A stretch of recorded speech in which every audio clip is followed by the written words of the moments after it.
আমাদের সকলের মনের মধ্যে এই একটি প্রশ্ন আসে যে আমাদের সেই প্রিয় মানুষটি যখন আমাদের ছেড়ে এই ইহজগৎ থেকে বিদায় নেয়, তারপর ঠিক কী ঘটে?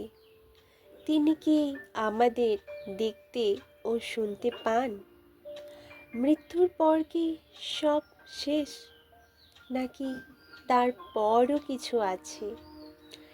এই সকল প্রশ্নের উত্তর জানতে হলে পুরো ভিডিওটি শুনুন। মৃত্যু কিভাবে হয়?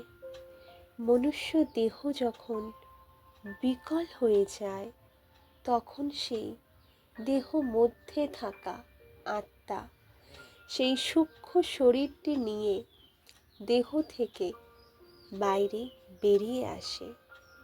তখনই মনুষ্য শরীরটি নিস্তেজ হয়ে যায়, আর তাকেই আমরা মৃত্যু বলি। আত্মা যখন সূক্ষ্ম দেহধারী হয়ে বাইরে বেরিয়ে আসে, তখন দেহটির আর চেতনা ও বোধ থাকে না। এটি একটি জৈবিক যন্ত্রস্বরূপ। আত্মা কি? আত্মা হচ্ছে অনন্ত ও অমর। ভগবদ গীতায় আছে, মনুষ্য আত্মা অবিনাশী। অস্ত্রের দ্বারা একে ছেদন করা যায় না, আগুনে একে পোড়ানো যায় না, বাতাসে একে শুকিয়ে ফেলতে পারে না, আর জলেও একে ভেজানো যায় না।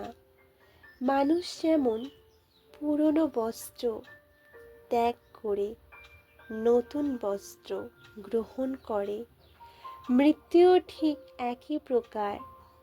আত্মা জরা জীর্ণ পুরাতন দেহ ত্যাগ করে নতুন দেহ ধারণ করে।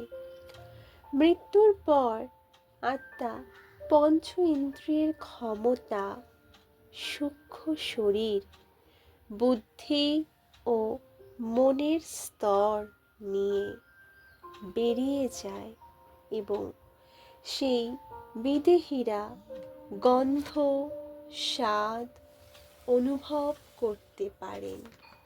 সাধারণ মানুষ সূক্ষ্ম শরীর দেখতে পায় না, কিন্তু বিদেহীরা দেখতে ও শুনতে পান।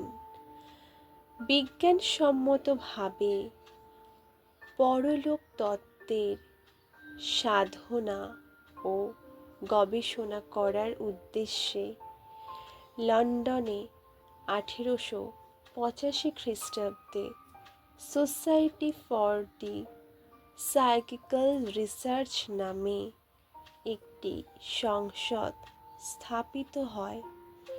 সেই সংসদ সাধারণের কাছে SPR নামে পরিচিতি লাভ করে। অধ্যাপক হাইলপ ও এমন আরও অনেকে ঠিক একইভাবে স্বীকার করেছেন যে অশরীরী আত্মা আমাদের সাথে সংযোগ স্থাপন করতে পারে। অতএব দেখা যাচ্ছে যে বিজ্ঞানের এই সমস্ত প্রসিদ্ধ সাধকরাও আধুনিক প্রেততত্ত্বের মূল তথ্যকে আগেই স্বীকার করেছেন।